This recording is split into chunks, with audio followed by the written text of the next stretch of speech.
quote none! You don't quote none!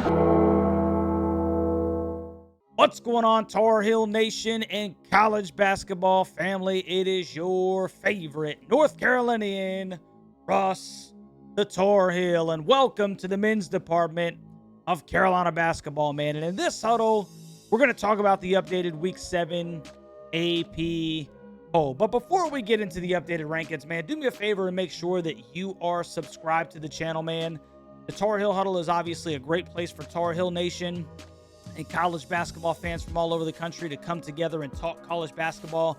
We've just gone over 3,000 subscribers, man, for the channel, which was a absolutely fantastic Christmas gift from you guys in year 3.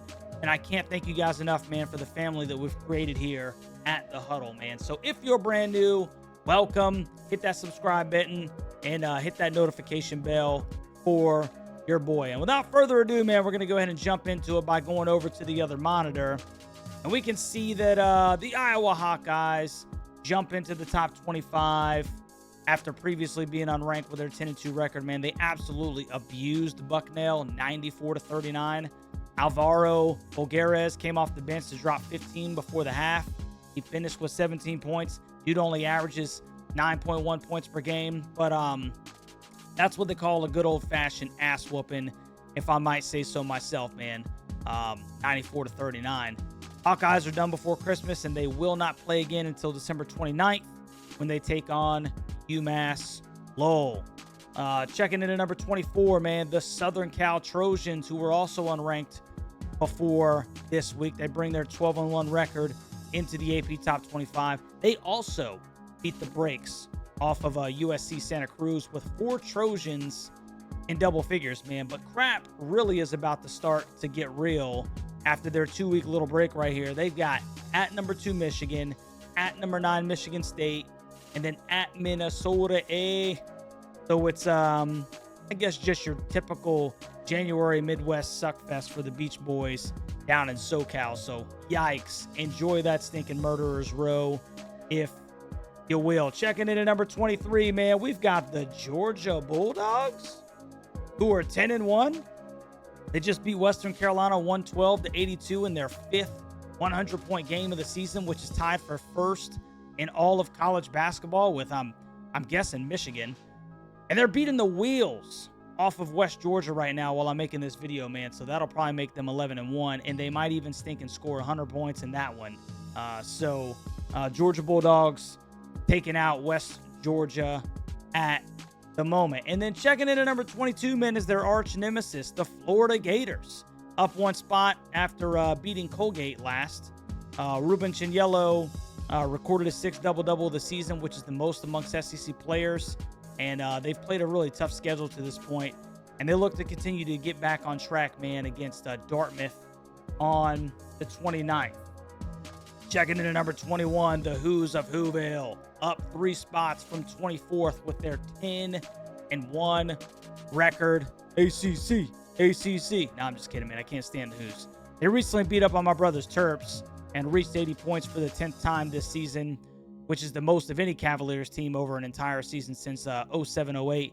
And it's the most in their first 11 games for the Virginia Cavaliers since joining the ACC in the 53-54 season. And thank the daggum Lord, man, because I absolutely hated playing Virginia under Tony Bennett when they were scoring 40 and 50 points, man. It was boring basketball. At least they're thinking playing some offense now, man. The Who's will take on American later tonight. Checking in at number 20 is going to be the Fighting Illini of Illinois, who dropped 2 spots after being inactive last week. They'll look to right the ship tonight against Missouri. All 3 of their losses have come to ranked opponents, Nebraska, Alabama, and UConn. So, you know, can't say too much about those guys. Losing to those 3 teams, man. The Illini are currently 8-3. At number 19, we've got the Tennessee Volunteers, man, who were up 1 spot from 20th with their 9-3 record. They beat the brakes off of Gardner-Webb by 42 after their beatdown of then number 11 Louisville by 21, man. So the Vols are definitely trending upward. They host South Carolina on the 30th. At number 18, we've got the Arkansas Razorbacks, who slid to 18th from 14th last week, man, after dropping a 94-85 affair against the then number 8 Houston Cougars, man. Kind of a big slide if you ask me, considering the fact that they lost to them by less than 10. Nonetheless, if you're a Razorback fan, man, you should, basically take some solace in the fact that Darius Acuff Jr. has been a huge bright spot, scoring 20-plus in 3 straight games for the Razorbacks. They will host James Madison on the 29th. At number 17, Kansas Jayhawks stay put with their 9-3 record after whooping up on Towson. Excuse me. And NC State on their floor. Just had to throw that in there as well. Florida Badunga had his 5th double-double against Towson, which is tied for the most in the Big 12. They've got Davidson later tonight. Checking in at number 16, the Louisville Cardinals, man. They drop 11 spots. Plummet, if you will, after getting drubbed by Tennessee by 21 out there in Knoxville. They did rebound nicely with a 40-point win over the Grizz of Montana, and they will open up ACC play at Cal on the 30th, man. Still think Louisville is pretty tough, so I don't think they have too much to worry about out there in Louisville. Checking in at number 15. That's right, Texas Tech, baby. Moving up 4 spots from 19th after erasing a 17-point deficit against the then number 3 Duke Blue Devils. Excuse me, water break.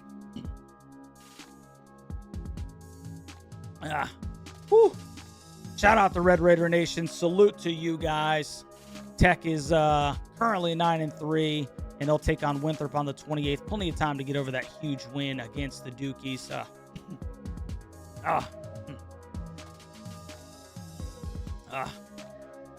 Throat's a little parched. Sorry, guys. The Crimson Tide check in at number 14 with their 9-3 record, man, moving up 2 spots from 16th after their 11-point win against Kennesaw State. They've recorded 9 90-point games this season, tying them with Kent State and Gonzaga. So, those dudes can stick and score the basketball. They will host Yale on the 29th, man. At number 13, probably the surprising team of the year. How about them stinking Cornhuskers of Lincoln, Nebraska, man? They remain undefeated on the season at 12-0, and they check in at number 13, 2 spots up from their 15th rank last week, man. Best start in program history. They knocked off North Dakota 78-55 to remain unbeaten. They will play New Hampshire at home on the 30th before a big test against Sparty on the 2nd of January, man. How about them daggum Cornhuskers, baby, man? If you're a Cornhusker, man, let me know in the comment section, dude. I guess you guys are a stinking basketball school now. I don't know, man. Let me know. At 12th in the country, Carolina stays put, bringing in that 11-1 record, man, after a week that saw the Hills beat East Tennessee State and an absolute thriller in Ohio State in Atlanta. Now, Carolina, man, arguably has the best backcourt in the entire country with Caleb Wilson and Henry Vasar. And with the return of Seth Trimble to the lineup, man, after that injury, the Heels are definitely looking up, dude, because they were a really good basketball team before Seth got injured, man. So really interested to see how, he can kind of ramp things up, if you will, man. They've got East Carolina tonight before opening ACC play with Florida State at the house. I can't stink and move on, dude, without giving you guys a real big go Heels, baby. Checking in at number 11, man, we got the Vanderbilt Commodores, who remain unbeaten at 12-0. Former Tar Heel Tyler Nickel hit 8 3-pointers to blow out Wake Forest 98-65, 67 last week. They've yet to beat a ranked team, but it's an impressive start, man, to say the least, man. So they're done before Christmas, and they'll host New Haven on the 29th, man. Next up, number 10, staying put, the BYU Cougars. Stay put at number 10 at 11-1 after a week of routes that consisted of Pacific and Abilene Christian. AJ Dibansa scored a career-high 35 against Abilene Christian. And the Fighting Mormons will play Eastern Washington later tonight. At number 9, Michigan State holds true right there where they were last week, man. After going 3-0 last week against Penn State, Toledo, and Oakland. Games at Penn State at home and the game at home against Oakland were decided by less than 10 points. Just kind of interesting, if you will. Needs Sparty to stay put in the top 10 as it remains Carolina's only blemish on the season. And they will take on Cornell at the house on the 29th. Number 8, stay in put. The Houston Cougars, man, at 11-1. They just recently beat the then 14th ranked Razorbacks of Arkansas by 9 and then improved that team under the tutelage of Calvin Sampson to a perfect 37-0 when they score 90 or more points. Cougars are hooping. They'll take on Middle Tennessee State on the 29th, man. Next up, we got the Zags at number 7 with their 12-1 record, man. Whooped up on Oregon, and then they whooped up on Campbell last week. And they are now tied with the Tide and the Zips of Akron for the most 90-point games of the season, man. The Fighting Fuse will take on Pepperdine on the 28th. Checking in at number 6. The Dukies dropped 3 spots, man, after blowing that 17-point lead to the Red Raiders last week.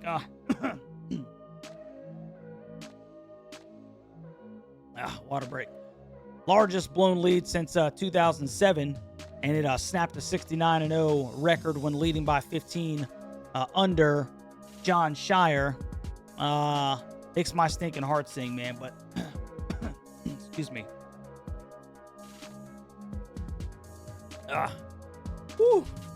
Throat's just continually getting parched, man. I don't know what to say. I apologize. Dukies take on Georgia Tech in Tyler Hansbrough Stadium on the 31st. I know you guys like that. So before we get into the top 5, man, make sure, like I said, man, if you like this kind of content, hit that subscribe button and that notification bell for me.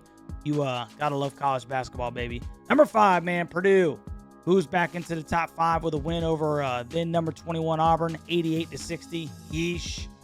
Hoffman Wren scored 18 points, and Braden Smith dropped 14 dadgum dimes in that game. Yeesh. Oh, yeah, and Braden has 3 straight games with 10 or more assists, man. Yeesh. They'll host Kent State on the 29th, man. At number 4, we got the UConn Huskies, man, up 1 spot from 5th last week after blowout wins against Butler and DePaul. Alex Caravan, man, continues to make his way up the 3-point makes list in program history. He dropped 21 in that last game, and UConn continues to be solid, man.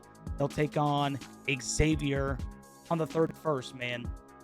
At number 3, we've got the Iowa State Cyclones. Iowa State. Up 1 spot to 3rd from 4th, and they remain unbeaten on the season after a 91-60 victory over Long Beach State. That is their 7th win by 25 or more, which ties them for most in the country with Michigan, man. Good company to be in right now. They'll take on Houston Christian on the 29th. At number 2, man, we got the Michigan Wolverines, man, staying right where they were after absolutely destroying LaSalle 102-50, man. They've got 6 games of that 11-0 record where they scored 100 or more points, and it was their 5th victory of 40-plus points this season, man. Those are crazy stinking numbers, and I don't think anybody wants to actually face Michigan right now. They'll take on McNeese State on the 29th, man. And that'll take us to Week 7's Big Daddy, the Arizona Wildcats, who remain in that number 1 spot, man, after beating Abilene Christian and handily beating San Diego State. The Wildcats have won 6 straight games by 20 or more points. And like I said, man, they remain unbeaten, dude. Those are kind of 2 teams right now. Maybe you throw Iowa State in there, man, as kind of in a league of their own. But those guys are stinking hooping, and they'll take on Bethune-Cookman later tonight. So you guys let me know what you think about these AP poll standings updated down in the comment section, if you will, man. Where do they get it right? Where do they get it wrong? I want you guys to rep your stinking squad down in the comment section, man. And do me a solid. Like, share, and subscribe to the channel on your way out, man. And we'll catch you on the next one, baby. Go Heels.